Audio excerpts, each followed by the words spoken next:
Good evening. Welcome to another edition of the Ghostlight Social, the show where we get creatives together and we talk about stuff and we basically do things that are entertaining a bit, I suppose. It's episode 6. I'm running out of shit to say at the start of these. I need writers. I need writers. Thanks for joining us again. We've got a couple of great guests tonight. As always, we are joined by Mr. Lee Toombs. Hello, Lee. Hello, Mike. How are you doing today? I'm not too bad. I'm a bit tired, to be honest, as you could probably tell by that intro. Tired for the same reason as usual, or for a different reason? I don't know. I think it's not that bad.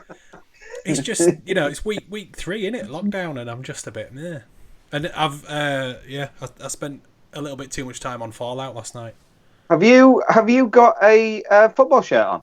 I've got the, I believe it's the 17-18 walkout kit for West Ham United. So this will be the first season in the Olympic Park. Oh, the Olympic Park. Yeah. You're still persisting with that then, yeah? With West Ham? Still. West Ham till I die. Right, come on, let's get on with it. Yep. Right. So before we introduce the guests, let me share my. Oh, see, I should be ready for this. Let me just share my screen really quickly because I want to point out a couple of things that are free, that are streaming at Orange Tree Theatre, Amsterdam. Really great play. That you probably need a couple of drinks to watch that one. It's not a laugh a minute. But it's a really good play. Mercury Theatre, Cinderella, they're streaming last year's pantomime on YouTube there for you to have a look at. Oscar Wilde's Importance of Being Earnest. I think one of our guests might have been in Importance of Being Earnest, or am I making that up? Anyway, we'll get to that. But that's the theatre stuff, because I'm moving on from the theatre stuff, Mike, and I'm going to try and find more music stuff. All right. And I'll tell you a little bit more about that later, the reason why. But I found a load of classic concerts online. So on YouTube, there's Beethoven's Ninth there from Chicago Symphony Orchestra, and also this Tutankhamun. Because I like a bit of ancient Egypt. I don't know whether you know that. And there's a couple of programmes on Tutankhamun that the BBC are streaming for free. I know you can watch BBC for free anyway, but BBC and also Channel 5 have a thing on Tutankhamun, so that's worth checking out. Anyway, that's that. Have you got anything to add to the freebie stuff, Michael? Yes, I have. So, you know me, I like everything kind of cinema and stuff, and I like, all the behind the scenes and all that kind of stuff. One of my favourite directors of recent time is a guy called David F. Sandberg, who directed Lights Out and the Annabelle Creation, and his last big thing was the big Shazam movie. Obviously... And Story 2 that I've just filmed last year. Oh, we're going to come to that, Lewis. We're going to come to that. Yeah, we've got questions about that. So while he's in lockdown, he started his career by making little short kind of 2-3 minute horrors on YouTube, and so he's done that again because his wife is his producing partner and stuff like that, so they're locked together in a house in LA, so they've made a new short. I think it's called Shadowed, but the best thing as well is he's done a behind the scenes for it, which is really ace, because his behind the scenes, if you haven't seen him, go look at Pony Smasher on YouTube. Just type Pony Smasher in and you'll see all his behind the scenes stuff is amazing. He's such for a Hollywood level director, the amount of access he gives you to his process and what he does is fascinating, and he's just a really good director. So that's my recommendation. Excellent. Anything else? I'd have shared my screen, but I wasn't prepared really for that. you never are. No. But that leaves. But because that segues us very nicely into our guests, we might as well jump straight in, Mike, and introduce Mr. Lewis Emerick and Mr. Andrew Ashford. Thank you for joining us, gentlemen. Thank you, gents. Lovely to see you both again. And Lewis, you jumped in there because you've just worked with him. Yeah, it's when you're saying that. He did a short called Kung Fury, which I think came out in about 2015. It was a half-hour short. And I think he made that. I think he got crowdfunding for it. And And it's really wacky. You can see that on YouTube. If you think sort of airplane and like it's all far out like that, only more so. And the story goes that Schwarzenegger saw it and said, "Look, if you ever make this into a feature, I'm in." And then they did. Kung Fury 2. So they got Schwarzenegger, David Hasselhoff, and Michael Fassbender, and Mick from Brookie. And they went ahead and made it. And it's funny you said about him because he wrote it, he stars in it, he directs it. I mean, I think he made the tea afterwards. I think he did everything on the movie. But what a special guy! I spent a week with him, and it was amazing. Yeah, I'd been talking. I phoned up the second AD about a day before and said, "Look, you can tell me I'm prepared. If it's a lookalike, that's fine. I can deal with that." But she says, "No, it's a real Mr. Schwarzenegger. He's going to be there in the flesh." So I'm like, oh, "Okay." So I get there on set first. I'm all ready, got my suits on. And then you look at the door, and then a bit like, imagine, I don't know, the Terminator music or the Jaws music, and he just seems to glide along, man. I mean, what what really surprised me, he's only about 5'10", so I was kind of towering over a bit. Yeah. So I thought, if you start, Arnie, I'm giving you a slap, you know what I mean? But he's about as wide, and he's 72, and he's still in good nick. And he come on and introduce himself, Mr. Schwarzenegger, and it was like, it's just like what's that story where the duck's calm on top where its legs are sort of paddling away, and then that was a bit like yeah. But he was when we've got this moment, Mike, and that where we're the guy from Saturday Night Live who's playing Hitler, and he plays it so well, and it's all over the top stuff, and there's all these weapons of mass destruction, and he's listing all of them, and the sort of funny thing is what this kung fu guy is doing all this stuff, and he's got this little like gun. Like a little 6-shooter thing, and at first I was playing it, like, what the fuck's that? And David said, no, that's bigger than the fucking atom bomb, in terms of the way you play it. I said, oh yeah, I can go for that. So he does everything. I say, what is that? And Arnie sort of then does all the thing, and he gives me this look, man, with like that. And in my mind, I've got to say the line, but in my head I'm saying, fuck me, I've just been Arnied. But the most gracious man. And one of the many things, the first AD said to him at one point, look, this is a few more setups that we need, Mr. Schwarzenegger, I'm awfully sorry. And he said, look, what matters is what goes on that screen. How you get there, how long it takes to get there, doesn't matter. It's what's on there that's counting. And you just, we've worked with guys that are like, aren't so gracious. And you get one of the biggest guys on the planet, and he's treated like that, and you just go, he was so humble, so gracious, a really nice guy. It sounds boring, but he was, and an experience I'll never forget. Brilliant. Oh, it's nice to hear that, though. It's good to hear that, like, when you meet people like that they're not just so like into themselves, that they don't want to have anything to do with it. Ethic was like, I mean, I don't know if you've seen the video, but he went to Emerick, he worked on a building site, and then he'd do some acting lessons, then he'd go to the gym. And it was this thing, if I didn't want to waste 1 minute of my day, and what I did there was to get to here. You know what I mean? That's his whole work ethic, and that's still with him now. You know what I mean? And it's like you say, it's lovely that he wasn't any sort of arsehole, you know what I mean? It was lovely. Yeah, it is. That's it's important. It's important. I love the fact that Lewis Emerick has given even Arnold Schwarzenegger his own name. Yeah. For people who don't realise it, when you work with Lewis, you get given a name, and it's not necessarily the name you were baptised with, it's the name he gives you. And I love the fact that Arnie was Mr. S.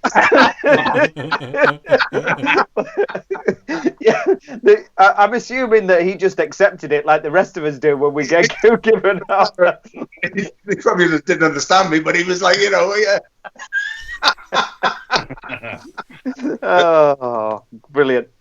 So we've changed streams, so I am just putting the new stream out on social media so that everyone knows. That's why I'm typing away.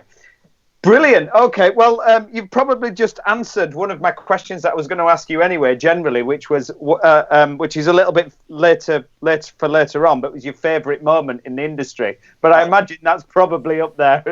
Apart from working with you guys, you know, See? you know what I mean? It was a bit like that. yeah, exactly. Touche. Exactly. All right. That club when they said they're on, we didn't have to pay for a drink. You know that's. Oh, that was up there. that night was up there. Especially Andy's little face when it was announced that the bar was free. I swear to God, everyone looked at each other and no one said a word, but everyone's face just went, game on. And everyone knew what the rest of the night was going to be like based on that one statement, and it exceeded expectations. Wasn't it really? And partying, wasn't it? Yeah. And a couple of weeks, I was in Dublin. A couple of months ago, and we walked past the front of it. It was daytime, but we walked past the front, and I sort of didn't know where. And we'd walked past the theatre, and I was thinking, I know roughly where I am. And then as we're walking along, I'm thinking, this looks familiar, this road, and then we walked past the front of it. Because it just looks like a house, doesn't it? It's just like like a terrace, an old Victorian terraced house. Then you go into this club. It's great. Yeah, very good night. Very good night. Okay, right. Come on, let's crack on. So, have you, gentlemen? We'll come to you first, Andy. Have you got a song for our isolation playlist? I do have a song. I actually had to really think about that. You know that because you kind of go, oh, that's the song I choose, and then you think, oh no, but actually, if I was in that sort of mood, then that's what I'd want. However, the one that I kept coming back to is the one that's going on, which is Groove. Whoa, hang on a minute. Don't be telling me it's going on. I'll decide whether it's going on or not. It's going on because when you hear it, you're going to be like, there's no way it can not. All right, fair enough. Yeah, go on then. It's going to be 80s, DA, isn't it? It's going to be an 80s thing. Well, there were a few 80s in the mix, but I've gone for early 90s, actually. Oh, it'll be a banger. Be a banger. Yeah. Groove is in the Heart by D-Light. Oh, yeah, like it. Which is, for me, it was like, it's one of those songs where the first time I ever heard it, I just went, I have no idea what that song's about because it's mental, but I absolutely love it. And, even now, at, 28 years old, I can still listen to it and just go, oh my God, I would get up and I would move to that song still. So blatantly. And it's got to go on there. I don't care what you say, Lee. No, it's going on. It's fine. It's got to. Yeah. Although I have to say, I am a little bit disappointed. I thought it might be a bit better than that. It's good. But I had high expectations, Andy. Well, like I say, there were a few in there. I mean, Proud Mary was in there, obviously. I Cantina, which is, my warm-up song of choice. As you know from the dressing room, Lee. But there's just too many to choose from. It's like when someone goes, what's your favourite film? It's so difficult to narrow it down. So not that I almost expected it to be that stupid song about leaving the cake out in the rain or whatever. Oh, McCarthy's Park by Summer. You've got to have, if you play that's got to be Richard Harris, man. It's got to be Richard Harris. Him and Donna were playing the Donna Summer one night. I thought, no! That's it, the Donna Summer version. Exactly. McCarthy Park by Donna Summer. It's amazing, but it doesn't quite beat Groove is in the Heart, I'm afraid. Fair enough. Okay, Mr. Emerick, what we're going for? Oh, well, I'd always be. It's Marvin Gaye. It's old school, and it's What's Going On. I mean, that's my all-time tune. I'd have to throw that in. I would ask why, but it probably speaks for itself. It's funny. I thought one of the things I think we all we've this situation has either made us go back to stuff or do stuff we don't normally do. But one of the things that I did one day last week, and I kind of enjoyed it so much, was came in here, no telly, and just put music on. Got all the Alexa into gear, and just played all those tunes. And I forgot that there was times I used to do that. You know, just disappear and say, like, I'm just gonna listen to some music. And it just get out of it. Got young kids, you know, it's like Duke used to, you watching whatever and you get absorbed in the box. But I think maybe it's because, you know, with all the COVID-19, you know, maybe you want to shut off from that, or you just want to relax your brain. And I just thought, you know what, I'll just go in there, kick Alexa into gear, put music on. And it was about 3 or 4 nights ago when I put the album What's Going On, and it was just, and I was talking about somebody over messaging on that, and I was saying how much that album, which came out about 1971, 72, is about 50 years ahead of its time. Because if you think of the stuff, what we're kind of going through now, you know, he was writing about that then, you know what I mean? Yeah. And so, yeah, it just, I thought, you know, I played that album, and it was great to hear again. So that would be, the title track would be mine there. Very good. Yes, they're absolutely both on. Very good indeed. Absolutely both on. No? Yeah, all right. Okay. Right.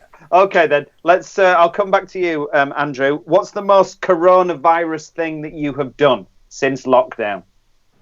Now, I think someone's already said this one, but I have become somebody who, and it's so random, but I can't not do it now. I've become someone who wipes my shopping. Like, I wipe my shopping when I get home with it. How much of it? Like all of it? All of it, yeah. What, like bananas and stuff? Right, so the bananas get a rinse under the tap. Not too hot, because I don't want to start cooking the bloody things, but a quick rinse under the everything gets something. But there's like a method to it now. You have to, like, any external packaging you can take off, and then that's fine to get rid of. But then stuff that you can't, you have to wipe over with, like, the old anti-bac spray on a cloth. And I actually checked myself the other day, because we only do 1 weekly shop in this house. And so we kind of get a fair bit of stuff. And I was just stood at the sink wiping food with a cloth. And it's one of those moments where you just check yourself and go, who am I? What is this? What's actually going on? And I've kind of almost accepted the fact that everyone queues 2 meters apart at Tesco now, because kind of queuing is a very British thing anyway. But the 2 meter thing kind of feels a bit normal now. But while shopping, I was a bit like, no, this is next level OCD. It's interesting, because what I've noticed is, and most of my local shops are not too bad, but I did a big shop, and I went down the Asda. And I queued for about 45 minutes to get in, and then once I was in there, and it was Good Friday, that's when it was, and once I was in there, it was total chaos. It was like there was no keeping 2 meters away. It was like supermarket sweep, and I was just sort of stood there in the middle thinking, what is going on? And I'm sort of snapping at people going, it's like, get back, whoa. And everybody's like looking at me like I'm some sort of nutter. And I'm thinking, have I just walked into a parallel universe where none of this has happened? Yeah. So no, I totally get that. I'm not wiping my shopping down, though. Then maybe I should. You still not wipe it? You should now. I think that's the advice now. You have to. Yeah. Is that the actual advice? I think it could be, yeah. It is the kind of, I mean, I've started doing it, but also I saw somebody on Twitter today, Tiny Twinks. If you don't follow Tiny Twinks, go follow Tiny Twinks. She's amazing.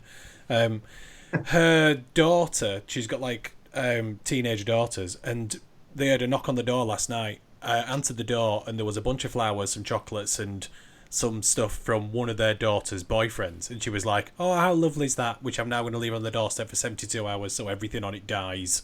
It's just like... Yeah, well, that is true. Yeah. Okay, all right. Mr. Emerick? I think with me, it's the gloves, the disposable gloves. I found myself going to, which I'd never in a million years even thought about. And me and my wife will probably alternate with the big shop. And the other day, I used it, put petrol in the car, the old gloves on first. And I think that's the thing for me that's been... And of course, the incessant washing now. Even if I just go out in the back garden, do something back in, hands wash. If it's been raining and I have to dry the dog, hands washed, and that's like a million times a day, like everybody else, I guess. But That's when you kind of hit home. That's the thing that really makes this thing hit home for me, really. With that is the consciousness of the cleanliness and, you must wash your hands. If the kids don't do it, you're like, no, come on. Normally, if the kids come in, you didn't say a bloody thing normally. But then it's like, you washed your hands, you've done that, and it's that, gloves and hand washing. Well, they were saying today, weren't they, about the gloves and masks? They were saying that probably now for at least 2 or 3 years, people are going to be advised when they go outside to wear masks, to wear gloves and masks, even for a couple of years.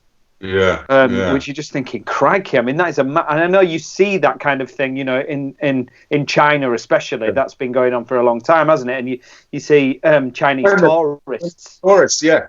But are they saying that the masks? Well, the mask will sort of protect others if you're sneezing out, but it won't protect you from the virus, will it? The sides and whatever. Yeah, the current advice is you should only wear one if you have it, because it stops you spreading it. But if you don't have it, I don't think it protects you as much as people think it does from actually getting it. So, but presumably, if you have it, just stay in. Don't go out. Right, if you've got to bloody go out in the first place, get someone else to get you shopping.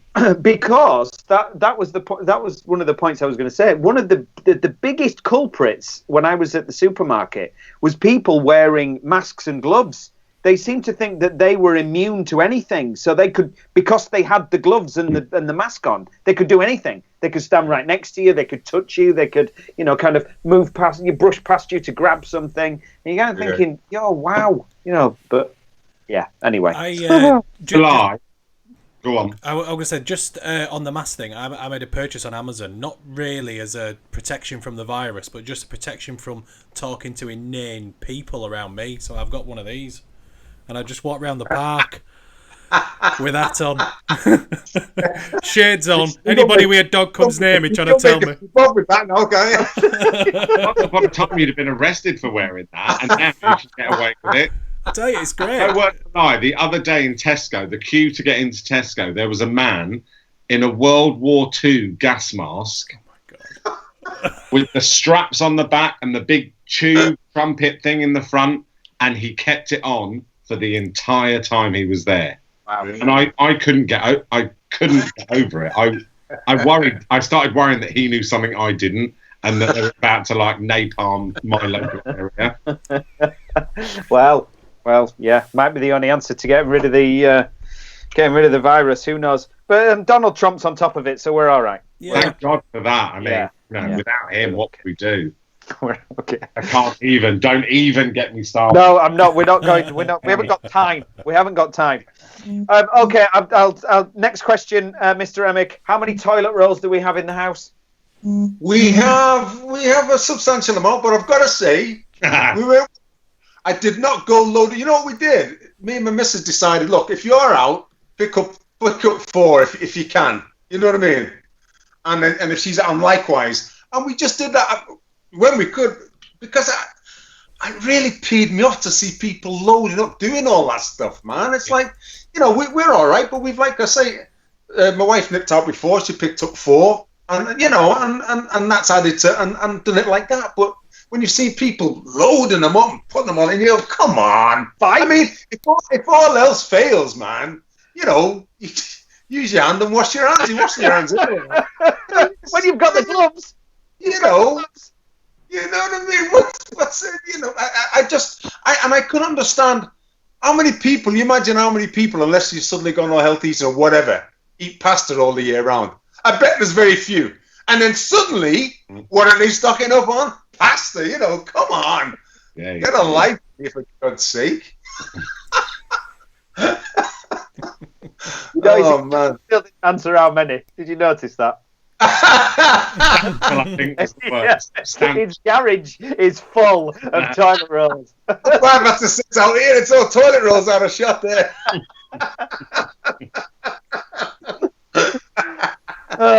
Okay, Mr. Ashford. I think I have between 18 and 20. What? There's only 2 of you live in the house. Yeah, but there was a pack of 24 there when I went.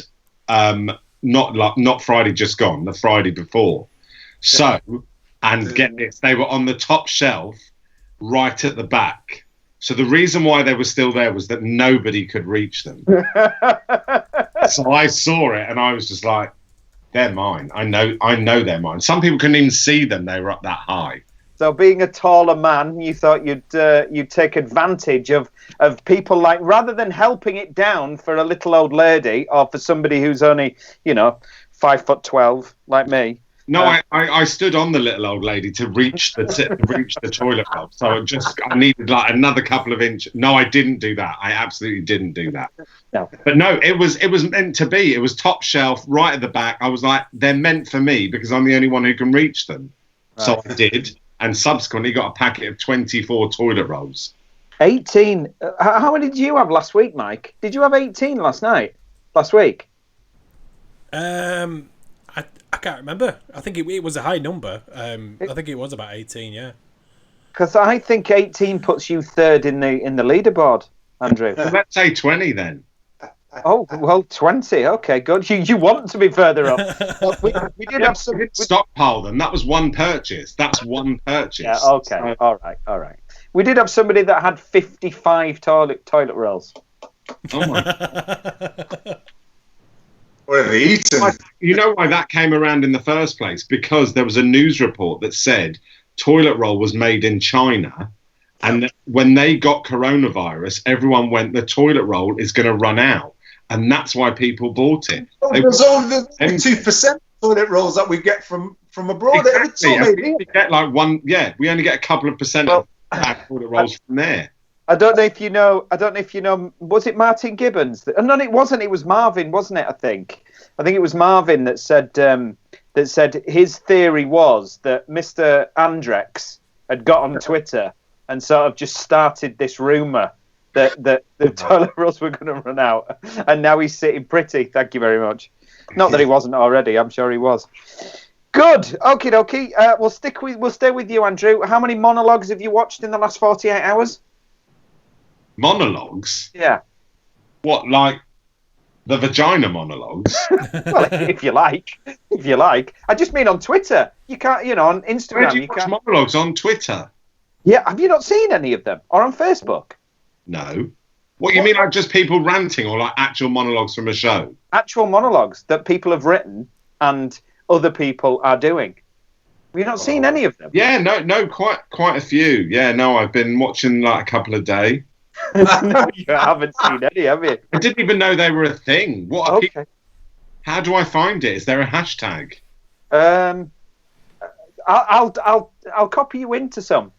But I'm amazed you haven't. When you've been scrolling through social media, I'm amazed you haven't just come across them. I haven't seen any myself either. You haven't seen any either, Lewis? No.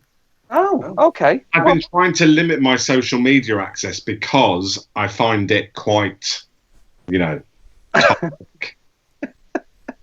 Okay. We're just getting really angry or kind of doing really stupid things or kind of going, look how productive I am and I'm living my best life in lockdown and I can't be doing with any of that because, I find it kind of, it messes with your head a bit. I don't apologise for the fact that some days I do nothing but watch Netflix. I don't apologise for that. Oh, that's a good shout. Yeah. Netflix. Well, if neither of you have been watching them, it means that it's perhaps not spread as far as I thought it had.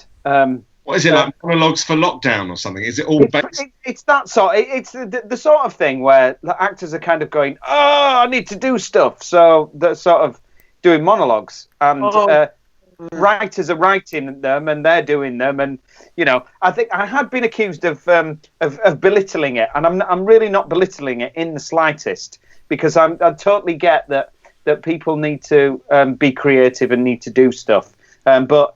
Crikey, in that first couple of weeks, let me tell you, there were just monologue after monologue after monologue, and you're kind of going, oh, crikey, come on, guys.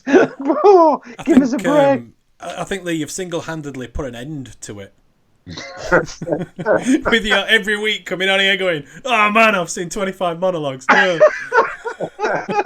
People have just gone, all right, I won't post it. Because one of the reasons I'm asking is So a guy that I know on Twitter put a linked into a. I'm just trying to find it now. So Luke Dixon sent to the world this report or an article from a lady in New York called. I can't find it. Why can't I find it? Anyway, it's basically about this very thing. About at the moment, a lot of theatre makers or a lot of people within the industry are kind of going, "Oh, we can't just stop. We've got to do stuff. We've got to put stuff out. We've got to be busy." And I get that, and I think we all understand that feeling. But this particular article was about we've got to stop doing this because actually there is something. Especially in the theatrical world, there's something quite sacred about that live aspect of it in front of an audience. So we have television that we can watch at home, and that, and film and that media. But the way that theatre will survive is by having people and a connection to an audience, and almost the way that.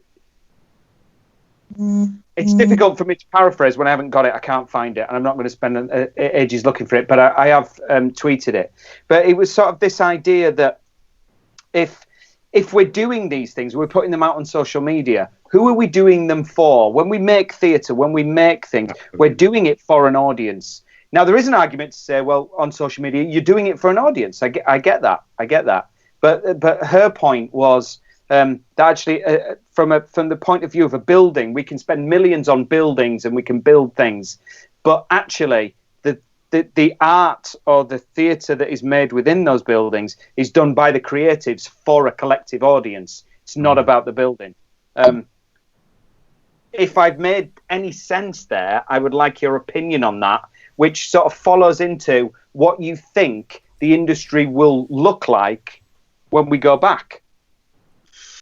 Well, I suppose just listening to you there, is there, like, I think, was it last year or sometime, there was a day of put your show reel on Twitter. Yeah, it's just gone, actually. It's just been done again.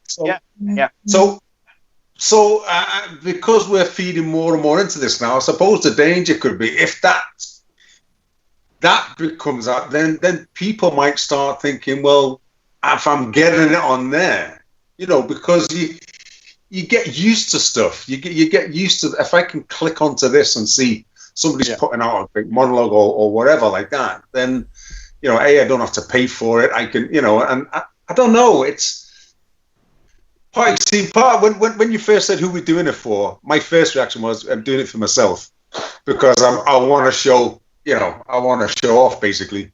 If I wouldn't put one on there like that, but that's my first reaction.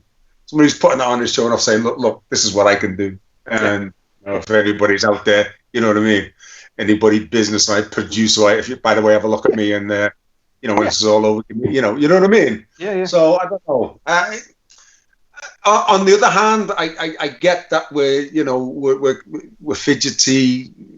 We've got this media to kind of play with. What do we do with our time? And I don't know. We play with that. We do stuff.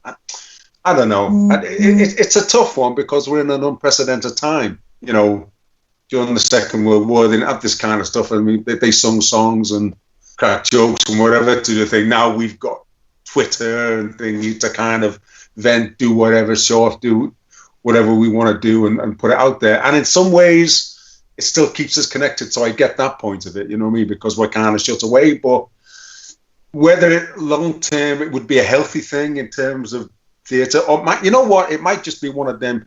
We enjoy it, or we get into it while it's here now, and then when it's all over, we still go to theatre. We might even want it more. I'm just thinking about that top of my head, because just to be sat next to people enjoying something on the stage, you know what I mean? So yeah. I hope so. I hope that's the case. I think I agree with you with that. I think that there is something about, and I had this sort of brief conversation with Luke about it. I think there is there is a section of, and I'm talking about actors specifically, but I'm sure it spreads wider than that. But there is a section of actors who perhaps don't work as much as they should or could, given the opportunity, who feel disconnected from the industry. And this is one way, I guess they think, whether it works or not, I don't know, but they of keeping connected, of being connected, of, the showreel show day that you mentioned. How do I get my showreel in front of a casting director? Well, this might work. Try that. So I get it, but yeah. Andrew, any thoughts? Yes, actually, quite a few. Okay. No, I get the idea why people would want to do it, and I sort of see that it is potentially a situation where people are going to become more creative because they suddenly have the time and the space to go, actually, I think I might have a go at that, or I might revisit that thing that I wrote 18 months ago and haven't looked at since. I think the danger with putting it out on social media, I think there's a danger, first of all, that everyone's looking for the next big thing that's going to go viral at the moment. So it's the next washing up liquid on the floor treadmill kind of thing. Going, I want the next thing that everyone's going to share, and I'm going to become huge as a result of it. And there's people who are probably genuinely going, no, actually, I've written this and I want people to see it. But then in itself on social media, that can become a double-edged sword, because suddenly you've got 500 people saying, oh, look at her or him and what he's wearing and how he looks. And I didn't really listen to what they were saying because they were so ugly. And you get suddenly trolled for no apparent reason. And potentially the reason why you did it, which was to make yourself feel creative, better, suddenly gets smacked in your face again. And you end up doing more harm than good. If you genuinely want something out there, like, I mean, a lot of us have kind of tried writing different things. I wouldn't want anything out there until people who were able to read it and say, well, actually, let's tweak that and let's make that. The creative process isn't just the person writing it. It's all the people involved going, this is how we can make it even better. And that process is when you go, here's the finished product. Potentially people are putting out material that isn't the finished product because they're in a situation where they want to get stuff out as much as possible or as quickly as possible. But I don't know. I can see the benefits of it, but I kind of feel that social media is potentially somewhere where it can become more destructive than positive at the moment. I've found it now, the article, and the part of it that stuck out to me, which I put onto Twitter along with the article, was and the quote was, watching my fifth hastily written monologue by an otherwise talented playwright for Instagram, my eyes glaze over, I begin to wonder, who is this for? And I think that sort of sums up what but in many respects what both of you were saying, the idea that there are some really talented people and playwrights out there that certainly in her opinion, in that article's opinion, are putting stuff out that's just not ready, that's just not right. And that's not necessarily a bad thing. It might be a good thing, who knows? But is it the most productive thing that we can be doing? Don't know. Interesting. Well, we've jumped somewhat with that, but that's all right.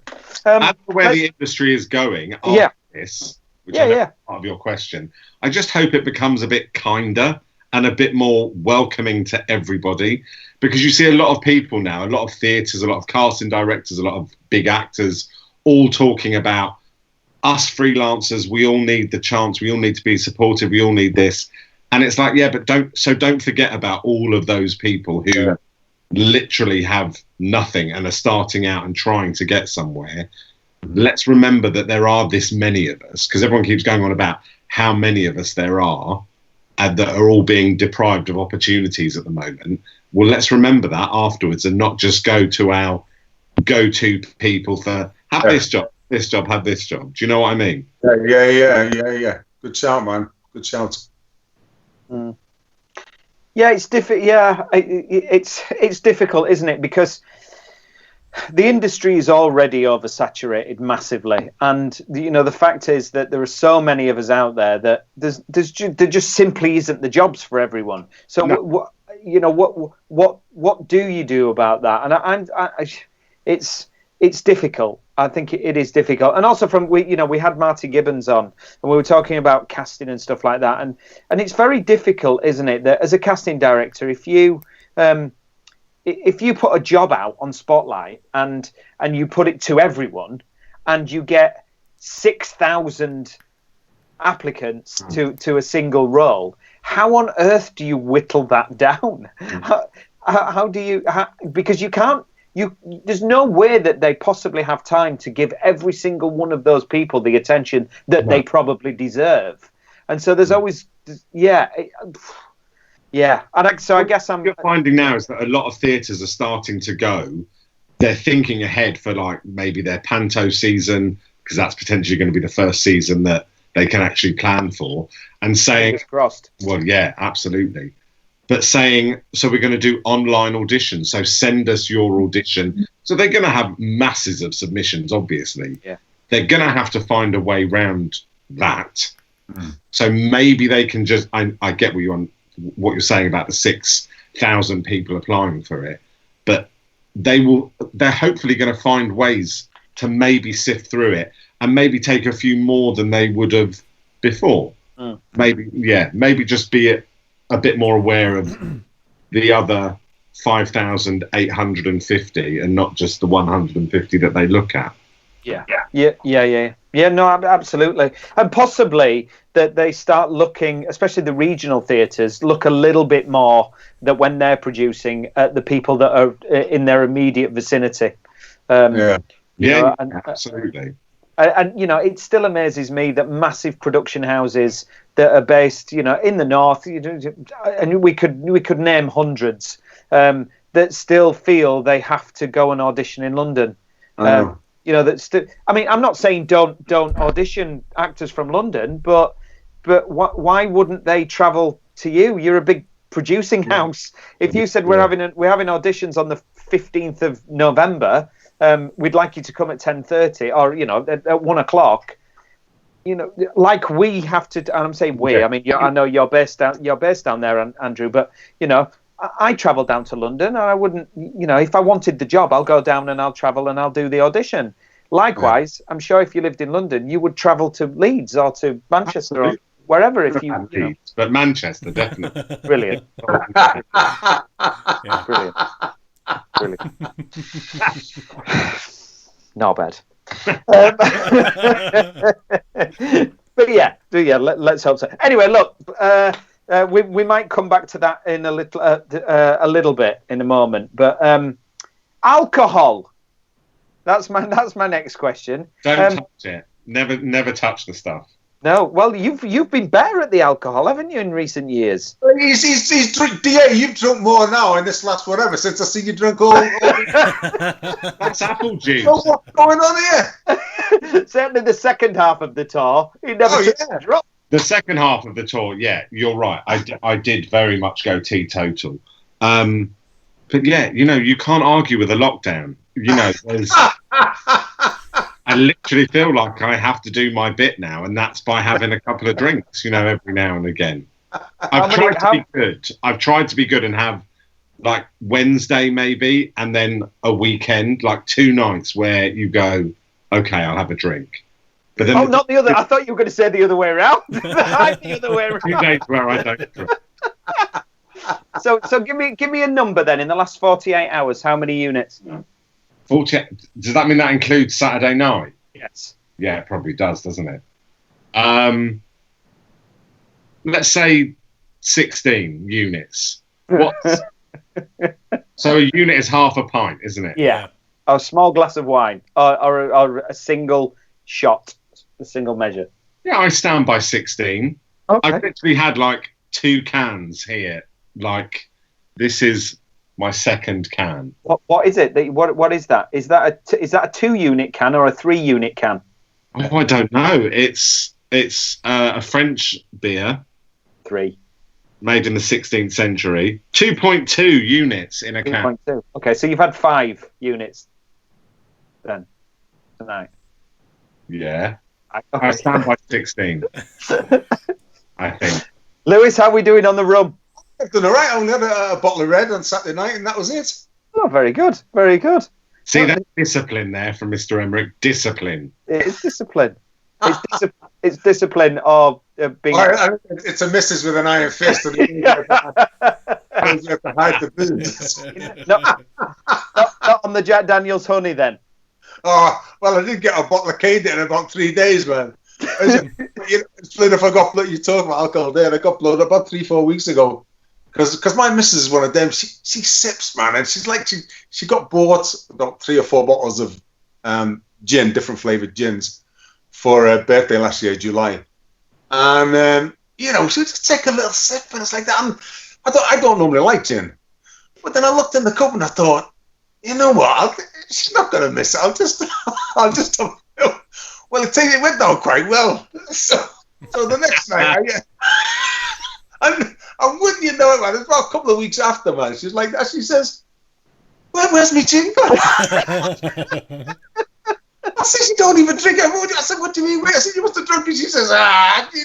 And so, I had to go. It was Mother's Day where I had to go buy another one there. Then, but just my luck, it can sit there forever, man. She have this thing where she likes rosé wine. She'll go maybe a quarter down, and then if I see it there after, I've got to drink it. There's no point owning the bottle and don't finish it. For some reason, but generally, I've been all right. 1 bottle of red, and that's it. And I usually about maybe Wednesday, I might have a couple of beers, get a couple of cans of beer in. So Saturday wine, Wednesday couple of beers. That's how it tends to be. Well, I'm impressed with both of you, actually, because it's only this last week. I've been drinking up until the last week, every single night. Really? But the trick is you can't have it in the house. If you go to Tesco and do your big shop and you're like, oh, that was on offer, so I got 24 cans for like 15 quid or whatever. If it's in the house, it's going to go. It's like Lewis says, if it's there, you're going to bloody drink it. Get what you want. Well, not what you want, but what you need on that particular night, and only drink that. Well, we did a week ago. I ran out of spiced rum, and I thought, I'm not going to replace it. We'll just leave it, because then I won't drink it. But Rachel has come home with a bottle. She's been to the supermarket today, and she's come home with a bottle. So I'm going to be. I'm going to have a little bit tonight. It's rude not to. All right. Okay. So sticking with you, Mr. Emerick, what was the last thing you were working on? Was it Doctors? I know you had the Doctors thing recently. By the way, it's out next Wednesday, the 22nd of April. You can catch it. No excuse, because you're all quarantined. So you better watch it. It's never been watched as much, Doctors. It must have the biggest audience it's ever had. I tell you what, though, the sort of COVID-19 are kind of, in terms of job-wise, had hit home before everybody else. I mean, it's the only job I've done this year is Doctors. So even before, I had a couple of self-tapes, didn't get anywhere near. Well, it's that horrible thing that we're not probably going to touch on, but that thing, we don't hear nothing. Yeah. You only hear when you get it, and then, not even to say, well, sorry, but anyway, so they went by the by. Doctors was nice because it was a straight off as a director that I'd worked with before about 5 years ago. So that does the old confidence and give it a bit of a boost.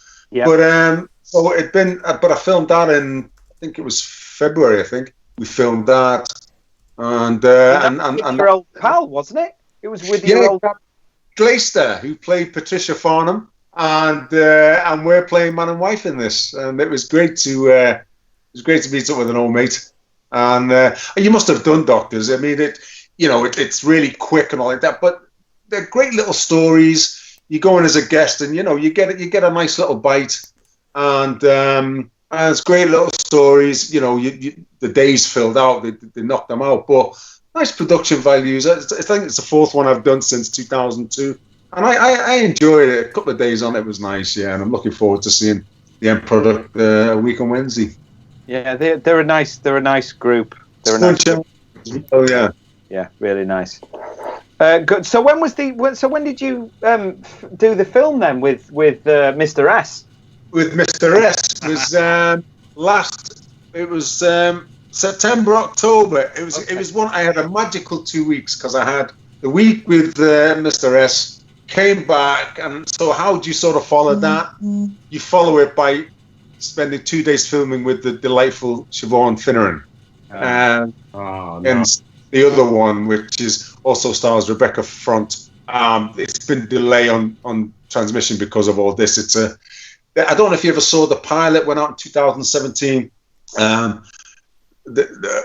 A husband dies and his wife turns up with her daughter at the funeral, but then there's his bit on the side that he's had with the same age daughter. It turns out that he made 2 women pregnant on the same day, his wife and his bit of spare, and he called one Kathy and one Catherine so he would never forget the name, and they both meet each other at his funeral, and it was done as a one-off.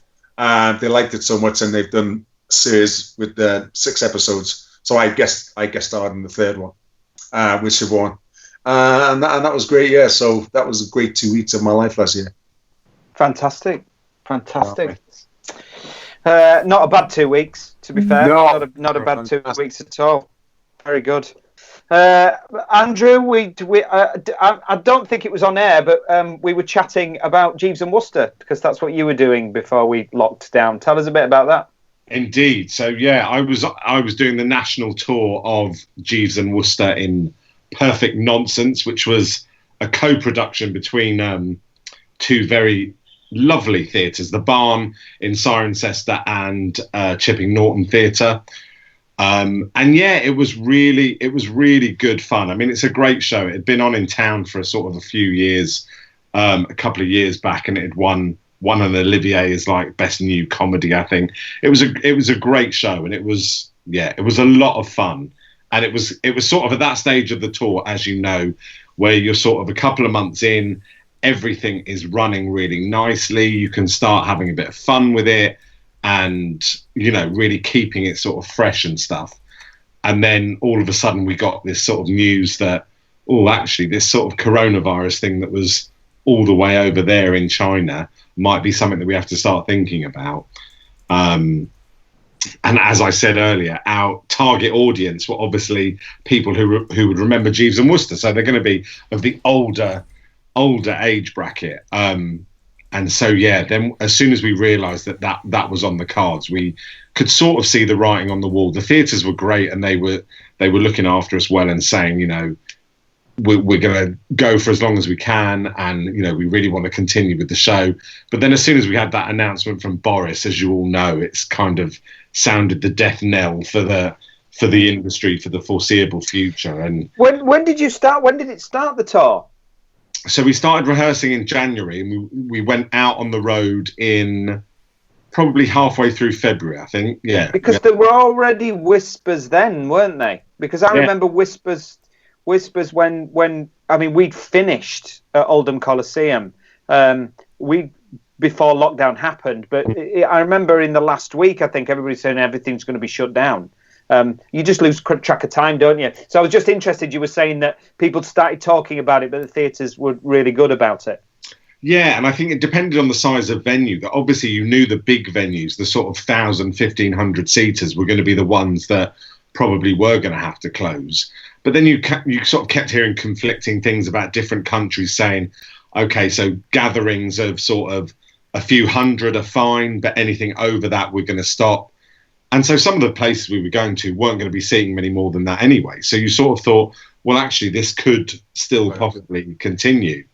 But yeah, then of course it just went, and rightly so. Of course, rightly so. You've got to take whatever action you have to take. But it's a weird thing because I thought I was going to be, a mixture of kind of gutted, frustrated, angry, and I probably was, but only for about an hour, and then I just suddenly realised. This is affecting everyone, the whole West End, theatres all over the country. I can't sit and be that person that just goes, poor me for being out of a job, when it's just like devastated everyone within the space of an evening, essentially. So, yeah, sad, but hopefully it will come back. So, fingers crossed. And to be fair, as actors, we're sort of used to being sat at home doing nothing. Yeah. So it's, known to us. Yeah. Yeah, absolutely. So just staying with you, Andy, because I'm sure Lewis has got another one to throw at us as well, because we can't go without talking about the famous bridge scene, the motorway bridge scene, from Layer Cake. But Andrew, favorite moment. So a moment in the industry. It could be a wow moment. It could be your favorite moment. It could be a moment when you think, "Yes, I've arrived." But it can't involve working with me. It can't involve working with you. Did you say? Yeah. That was my top 3. Across the list. It was a weird one when I saw that when I thought about an answer to that question. For me, one of the best jobs I ever had was my first job, because I hadn't gone into it straight off the bat from being like, finishing school and going to drama school or anything like that. I'd worked in a completely different profession prior to that, and took a massive gamble in going into it in the first place, having absolutely no idea whether or not it was going to work out. But had one role. When they asked at drama school what my choice of role was, it was to play Lenny in Of Mice and Men. And that was my first professional theatre job after I left drama school, up in Lancaster, at a great theatre called The Dukes. And it was just, it was everything. It was magical. The cast were amazing. The production was brilliant. It was everything you'd want from a first job, and a million times more. And that for me will be probably one of the best jobs I've ever done. Full Monty, obviously comes a close second. But genuinely it does. It's one of those, because I've done it twice now, it's genuinely one of those things where you kind of feel like you're almost allowed to go on holiday a bit for a few months. And a little bit of work in the evening. My wife watches this. Stop it! It's really hard work. Yeah, I mean, obviously we gave our all every night, but it's just one of those jobs where it was just fun, Can I say, even you gave your all every night, even the night that you forgot to go on stage. That night, I absolutely knew that was going to happen. I knew you were going to say that. I didn't forget. There was just a temporary kind of, it was a new venue. I think it was the first night we were in that venue. And I still ended up getting out on stage in time. You didn't. I did. I got out there, didn't I? It just took me maybe about a minute and a half longer than normal, because I'd already started changing to play the next character. And then hit my head really badly on a speaker, and I think probably concussed myself for the remainder of that week at that venue. What was it? Darlington. That's where it was. Is that where it was, Darlington? I will never. Sometimes you're and you'll all know this. Sometimes you're on stage and you look into either you look into the eyes of the other actor, or the other actor looks at you with that fear of, I have no idea where we are. I have no idea what line it is. That fear. But I saw that fear from you in the dressing room area. Yeah, it was in that corridor where we were all getting changed, and I couldn't work out how it was going to happen, but I just knew I had to get back on stage, but I was half naked. So yeah, Gary helped you out, didn't he? He was a true. His credit, Gary Lucy, dug me out of a massive hole. Kept it going. Yeah. Thanks for that. So that's my best and worst moment. Thank you for that. So come on, Lewis, give us another one. Well, actually, I think the wow moment for me was actually Silent Witness, when I got because if we're talking, like, I put it in football parlance, that for me that was the Premier League for me, going into something like that. The fact that they used to start off with a double episode to start off a new series, and I remember so it was 2012-13, I think, and my agent rang me and said, "Oh, you'd got it," and I was like, "Wow, now you've got to be able to show your chops, Lewis, because you're going into something that's a bit special." And it was starring the wonderful Tim Pigott-Smith, and I spent most of the time asking him about Escape to Victory. Remember? and it was great because he was telling me all about Pele, how Stallone was an arsehole, about so and so, all the old players that were in. And it was great. I'd say, tell me some more about that, Tim, will you? But that was for me. That was the more I thought. Yeah, I might have arrived a little bit here, just being involved in that, Yeah, no, it was fantastic. My favorite. One of my favorite scenes in all films is the motorway scene. You fought Pagnell, that was. Yeah. I mean, the way I think the simplicity of the way it's shot from a filmmaking point of view, but it's beautiful. The whole thing is beautiful. Yeah, and I've been blessed, man, because he was lovely as well, man. It was just Daniel Craig, big Liverpool fan as well. Oh, is he? And, I didn't know that. Yeah, big Liverpool fan. And again, a really lovely guy, man. I think I watched before when I knew I'd got the movie. I think I watched Road to Perdition again, and he's just amazing. And it's not a film that gets mentioned a lot. I mean, it's obviously we know it's on his CV, but have you seen that movie? His performance is absolutely stunning. I mean, he's playing Paul Newman's son in it, sort of slightly deranged, and you think, wow, I watched that and I thought, man, this guy's got it. You know what I mean? Because I never saw like Our Friends Up in the North or wherever. I think that's where he first kind of came to. And Layer Cake actually was it sealed the Bond thing for him because the Broccoli's were looking at him, and then they saw him in that and said, and that rubber stamped it. That's what got him the gig. They do say it was his audition for Bond. Yeah. Great film. Oh, yeah, absolutely. Good stuff. Before we have a very brief conversation about football, I'm totally aware that Mike, you haven't said anything. He's been waiting for this, haven't you, DA? Yeah, right. So, season so far. Mike, have you got anything to add at the moment at this point? No, I've been busy on the chat and making sure everything's kind of technically working fine, so I've just kind of let you guys just get on and talk, and I've really enjoyed listening to it. There's some fantastic stories there. I mean, what else would you expect from these two? It's been entertainment at its highest value. It's been great. I loved it. No, it's been very good indeed. Look, let's talk briefly about football because we've almost come to the end. So, as a big Manchester United fan, Lewis, what? What do you reckon? What's going to happen? What do you reckon? You must know on Twitter there's loads of banter and all that going on.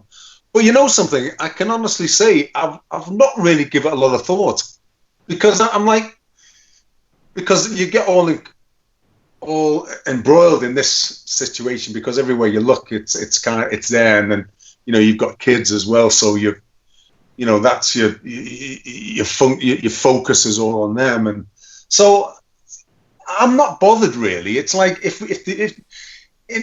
they don't want to give us fine, morally 25 points ahead, I mean, we know how we've played, but it's not been the be all and end all. What is got me back to football? Two things really. Was it great that Kenny Dalglish has recovered from coronavirus, which is great, but they were just announcing today that they'd like us on the 15th to commemorate Hillsborough to step outside our doors and do a 2-minute clap, which I certainly will do. But that's the only time that those two things that have really brought me to football. I'm not really. I wouldn't think I'd find myself saying this. I've not really given it a thought about whether they want to give us a Premiership or not. To be honest, honestly, I haven't. I've not. It's not consumed me like I thought it might do. It did. Yeah, but it did for the first, maybe week or so. But even if that, but then nah. Yeah, I think once you get used to the fact, Lewis are like on the same page about football. I haven't really given it a second thought, which is unusual for you, DA. Actually, isn't it? You know me, I'm forever on the BBC Sports app looking at form and Yeah, I mean, who knew there was a whole world outside of football? Who knew? What about what do you think they'll do with the Championship? They're gonna, because that's even more complicated, I think, isn't it, than the Premiership. Well, the latest is that they want to that there is a plan in place to finish all 3 leagues, including the playoffs, in 56 days. And they're saying that nobody will go back to training until the 16th of May or something like that, at the very earliest. So I think there's this idea that hopefully over June, July time, over a 56-day period, they'll finish the season off. And I hope they do, because, you know, I mean, obviously, I want us to be up there. But if the Premier League don't, you know, we had this conversation before, does that mean that there's 22 teams or 20? Yeah, I heard that muted that maybe 22 teams, and then I don't know. I mean, it started off like that, didn't it? When they first got the advent of the Premiership, didn't we have 22, and then there was a kind of relegation thing, wasn't there? I don't know. It's a weird one, man. I don't know. I don't know. I mean, I thought Gary Neville didn't he have an idea of something like that? Played over a 3-week period where it's all done and dusted. You know, they play the game both out the way and it's done gone, you know? Well, you know, you being a Liverpool fan and me being a Leeds fan, agreeing with Gary Neville is sometimes difficult. Yeah. but he's talked a lot of sense, actually. And I think it needs to finish one way or another. They need to do something. And it would be an absolute travesty if Liverpool didn't win the league. You know, But I'm impressed that you haven't been overthinking it, and obviously there are bigger things at play. But it's no, I haven't, to be honest. But what about your lad? Because your son plays at a decent level. I've missed watching him and his team play, because obviously all that all got scrapped now, and so you know it was quite nice that they're talking about some games, obviously November, December, and I'm sort of thinking, oh come on, because I love that, you know. I love watching my lad playing, and he's missed that, and we get on the front when we can and that. But yeah, so I think it's more that I've missed than the Premiership. You know what I mean? Yeah, I know exactly what you mean. Me too. Yeah, I was absolutely devastated when they stopped we couldn't watch any professional football. So I was devastated when the kids. I've been loving the old matches from the 70s and 80s on BBC One. I mean, I've got them on series record now, actually. So. You know, the old hairstyles, the old kit, the tight shorts, like that.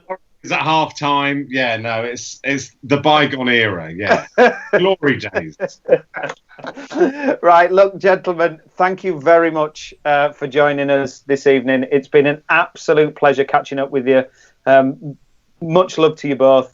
Thanks so much. Thanks for asking us. Dear, you take care, man. Love to your mum and dad. Thank you, mate. Will do. Speak to you soon. Thank you, mate. Yeah, thanks, you guys. Too. Love to the family. Stay safe and well. Stay safe. Look after your families. Big love. Take care, guys. Thank you. But yeah, amazing and fantastic. Yeah. Great show. What I've just done though is as I've moved back to this this 2-shot. Obviously, as I dropped off the Skype call and I got re-entered to it, all my pre-done camera shots, we ended up with me and Lewis. We're going to close out the show for a second, so I had to drop him off. I wondered why he was hanging around. He was hanging around for a bit. And I was like, all right, I need to get Lee back on here. And then what's happened now is that we've actually switched places. So I've now got your Twitter handle below me and you've got mine. Oh, yeah, that's all right. That's okay. I can handle that. Yeah. Listen, thanks for watching as well, everybody. Please subscribe, click like, click the bell, click all those things, whatever that stuff is. We're back with a fantastic show on Wednesday. We have the lovely Rebecca Ryan, who you will know from Shameless and from Casualty. And we have the actor, musician, rap battlist, Matt Ganley joining us as well. So that will also be a really good one. I don't know if anybody's seen. He's on TikTok, but if you are on TikTok, what's TikTok? I'll tell you about TikTok later. Is that because you don't really know? No, I have no idea. It's doing. My son does it, but it's doing the round on Twitter as well. Rebecca has done an absolute beauty of a TikTok, lip syncing with the song. and it's definitely worth a watch. And we'll ask her about that on Wednesday, as well as her amazing career and Matt's career as well. So come back and join us then. Next week as well, don't forget, we have a great show, great lineup next week. Yeah. But we can talk about that. And we've also, because we've run out of time, really, we've also got the competition to sort out, which we really need to do. I think what we might do is just record a video and we'll put it out on social media and in all the acting groups. So we'll do that. Right. That's probably a better idea.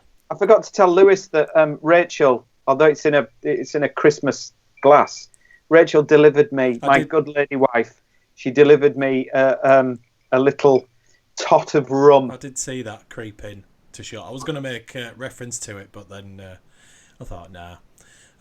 One thing I did forget is my wife is a big Lewis fan from back in the day, and I forgot to ask him to say hello to her. So I'll just have to get an autograph or something, get a signed photo from him. Yeah. He'll definitely do that. Yeah. When's her birthday? July the 24th. Oh, he'll do it. I'm sure he. It just rolled off my tongue like I remembered it. Is that her actual birthday? It is, yeah. I always remember because I always know it's July, but I know mine's the 14th of December. Cards and presents, thank you. And hers is the 24th, so I always remember the 4, and then. Yeah. Well, I know that yours is the 14th of December because generally we have a little outing to the cinema to watch the new Star Wars film when it's released. Yeah, it's generally that weekend that's the week of my birthday, which is always quite nice to have new Star Wars to watch. Fantastic. Andy's stream is still there. I think he's just nipped to get a drink or to the toilet or something, but he's still with us. We've just got his flat. I've just put it up. Yeah. Hello. I'll log off now because. Well, you don't have to because we're saying goodbye. So you can stay on for a quick chat if you want. Join us on Wednesday, 8:00 live. We try and promise that the stream won't go off, so we have to put another one up, and everybody has to find the new stream. It happens. It happens, but that's the first time it's happened, to be fair. Yeah, it is. Look out tomorrow. Highlights of this will be on, so if you've missed anything, you'll be able to pick up the highlights. Of course, this stream will be live almost immediately if you want to watch the whole thing again, which is probably worth doing. Other than that, I'll say goodbye. Mike? Yeah, so thanks very much for watching. Everything that Lee's just said. Join us Wednesday, 8:00 live on YouTube. Adios from the bunker. Say goodbye. Ta-ra!